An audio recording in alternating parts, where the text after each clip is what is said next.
Okay, we're rolling. All right, so Jerry's not here, which is unusual because he's usually here training up a storm, plotting his next caper. Nonetheless, I signed over a copy of the book, and we'll roll on. I think we should go to Union Bail Bonds would be our next stop, okay? All right. Like, one trick that I use for trying to establish truth, whether I'm dealing with a text, frankly, whether it's the Bible or an essay or what somebody's telling me, is that when they go against kind of their ideological outlook, I trust them.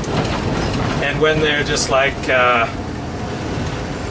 to build a foundation under their story, under their outlook, then I'm more skeptical. So that's an example. Like when people tell me things that are not in their self-interest, that's one way that I use to kind of gauge when someone's telling me the truth.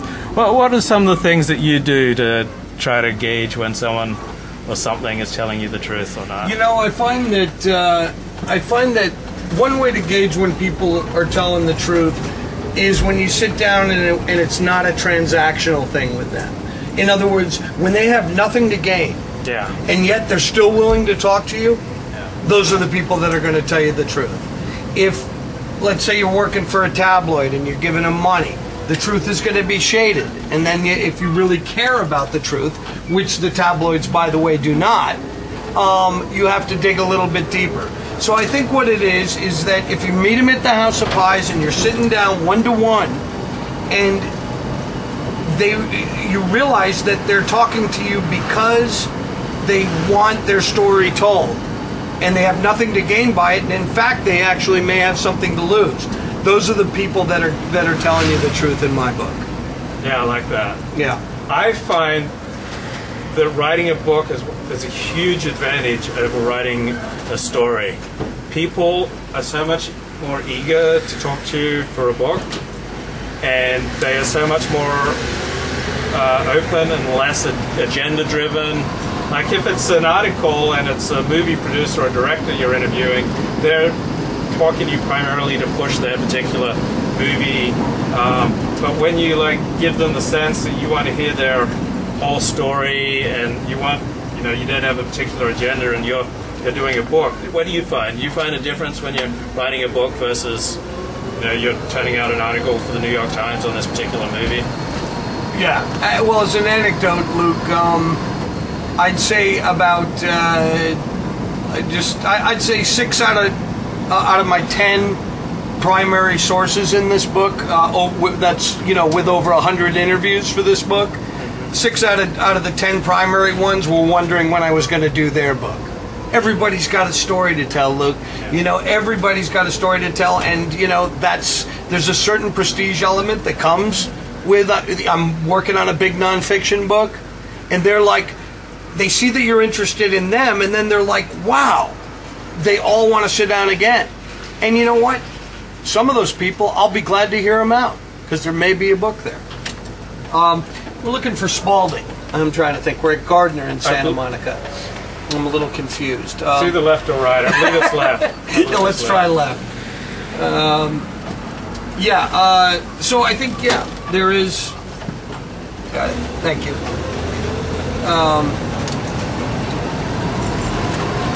So people are willing to talk because they feel like they're becoming part of history. Yeah. I mean, writing a book is so much more satisfying, do you find, than churning out articles? What do you think? Well, fortunately, I have a good agent, and I command enough advance money to carry me through the year it takes me to write the book.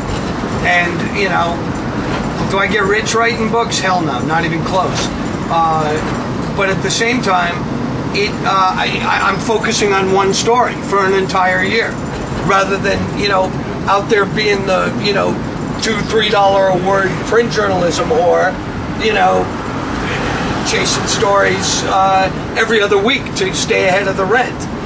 This allows me to live for the time it takes to do it, so that's not half bad. I think I led you in the wrong direction. That's okay. I'm going to shoot that, and we're going to come up Spalding. If I may ask, what's the most amount of money you've made in a year? That's only. I'm only going to answer what's the most amount of money I ever made in a year.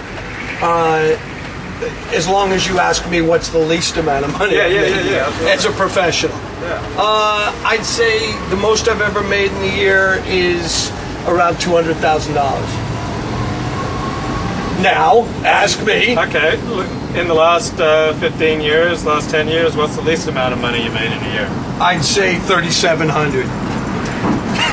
Honest to God. What would you say you've averaged over the last 10 years?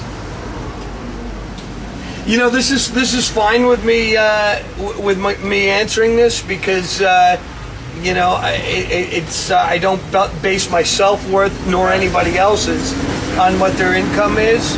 I'd say average somewhere between 50 and 60. Okay. And just to be even, the most amount of money I've ever made in a year is $50,000, and over the last 10 years I've averaged around $32,000 a year. Yeah. I hear you, man. So, I mean, like as freelance writers, like money is often a huge issue, or at least it is for me. So, like when poor, I find myself thinking about money as much as sex. How about you? Do I think about money as much as sex? I don't think about money essentially. I think sometimes during the rough spots in life, I'm sad to say that I think of my debts as much as sex. And that's just not a comfortable place to be. Financial insecurity sucks. I've managed to pare down my life to such a degree whereby I consider my 1969 VW bus with a bed in the back of it to be homeless insurance. If the bottom falls out, I'm fine.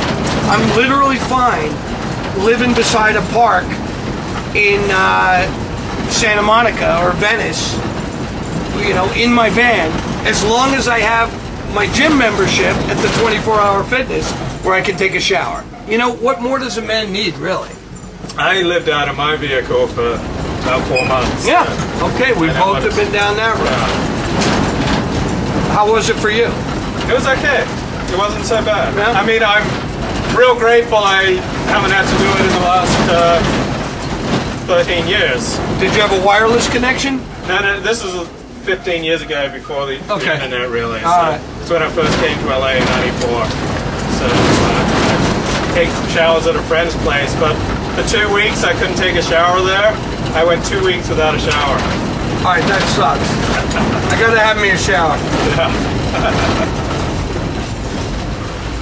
I guess the next best thing to not having a shower would be, you know, bathing in the fountain in MacArthur Park. Yeah, well, I used the I think Rexford Park or Roxbury Park in Beverly Hills. I pop in there, but the attendants yelled at me for washing my hair in the sink because it like kind of spilled water on all over their floor and made a bit of a mess. Yeah, I wash my hair every day, even though I wasn't able to take a shower in their sink at Roxbury Park. Right. How have you found the whole internet thing? You started blogging on HollywoodInterrupted.com. Yeah, HollywoodInterrupted.com emerged as a result, kind of a holding place for that book I did in 2004-2005 with Andrew Breitbart of the Drudge Report. That was kind of like our book website, and then it kind of I started you know, breaking Hollywood news on there, and then I signed on with a extremely demographically desirable web network called Rudius Media, which is run by Tucker Max. He wrote the book I Hope They Serve Beer in Hell. He gets an immense amount of traffic. He's got a ton of fans, so I'm one of his writers on this blog network that he created.